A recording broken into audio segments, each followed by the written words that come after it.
What difference between Tiptronic ZF8 and the S-Tronic twin clutch? So yeah, the person was asking what's the difference, I guess, between the two transmissions. So the ZF8 is much more your traditional automatic transmission where you get some gears and clutches and its own Yeah. setup in there. Although a substantially better torque version. converter. Yeah, right. It's all ultimately controlled by software, and it's not the automatic transmissions of old where you've got a very mushy transition between shifts and you can't recognize downshifts or and only like 3 or 4 gears. So it's a very advanced automatic transmission, but it's still an automatic that runs through a torque converter and has a more traditional automatic style transmission build. Yeah. The S-Tronic twin clutch is much more like a robot controlled manual transmission, if you wanted to think of it that way, where it has two clutches that act just like your traditional clutch in a manual, and it changes gears just like you do in a manual. The trick being is there's two of those clutches, so it would be if you had a fourth pedal in your car and another foot to work it. Wait, so what? This is the S-Tronic twin clutch. What's that? DSG. That's just the Audi's branding for the DSG. It almost sounded like you were just talking about R-Tronic. R-Tronic would be a single clutch. Yeah. This is the automatic shifted. Which is so yeah. That's the second clutch. Basically lets you preload a gear. Yeah. It's got a second input shaft for that set of gears, and that's kind of where all the magic lives. Is you've got your next gear all loaded up, ready to go. Mm-hmm. So for your gear change, it's not actually changing gears. You're just taking your foot off one clutch and putting it in the other, and you're instantly into that next gear. There is one in between called the R-Tronic on like the R8s and some of the Lamborghinis and BMW did it. Where it was literally a normal manual transmission with one clutch, and it just operated the clutch and shifted the gears for you, which was a bit more tragic than the S-Tronic and ZF8. It works. It wasn't better than manual. Yeah, it wasn't really any better than manual. You just didn't have to do it. Yeah, but it was a lot. It's slower than a manual shift, really, when it comes down to it. Yep.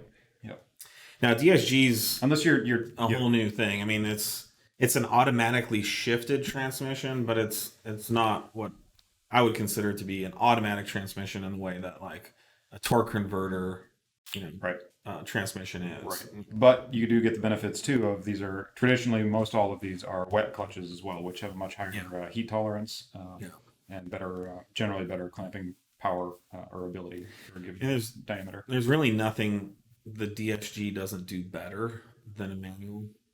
It's other than that you don't get to shift it. Yeah, if you want to do clutch kicks in the middle of something, that's not really an option on most. But as far as power holding, speed of shift, like staying on power, a DSG can do all those things substantially better. So because we're talking shifts in like the.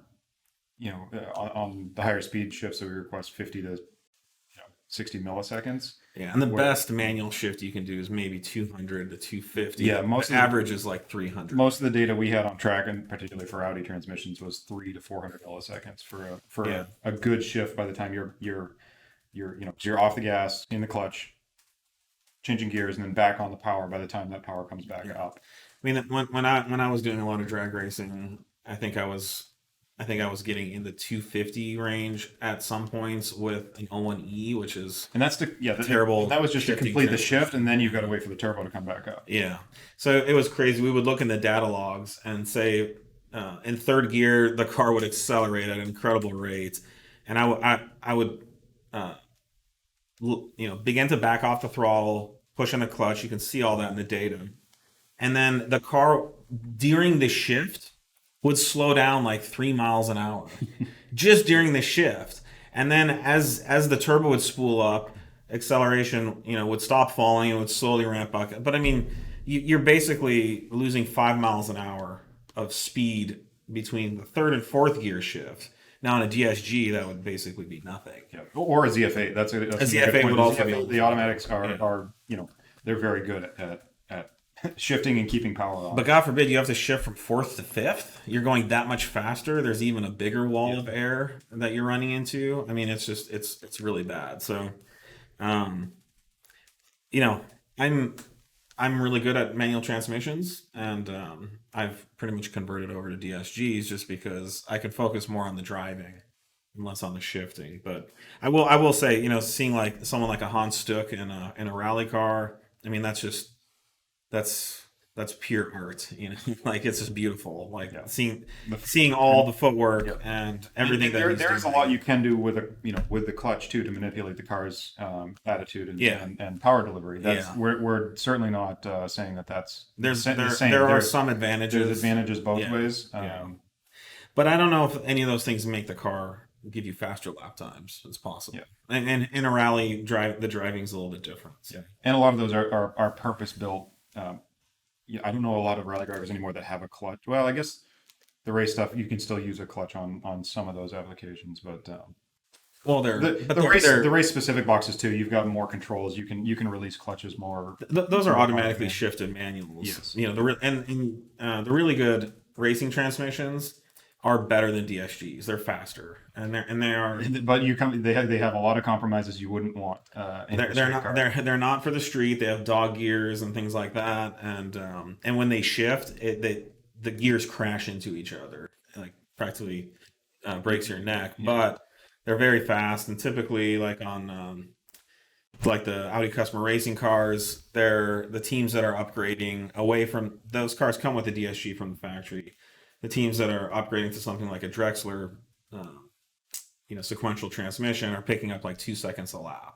And that's the result of just gears crashing into each other and Yeah. zero compromise for comfort or Yep. And NVH or anything. yeah, like generally those are a lot more configurable for ratios and things. that. Yeah. It'll probably help quite a bit too. Anyways, that was kind of a long roundabout answer. I'll say one last thing. The ZF8 is amazing. It's a great automatic transmission. This is not your dad's automatic or even my automatic from when I was younger. It's so much better than anything I think that's ever been on the market, going like 10 years back or beyond.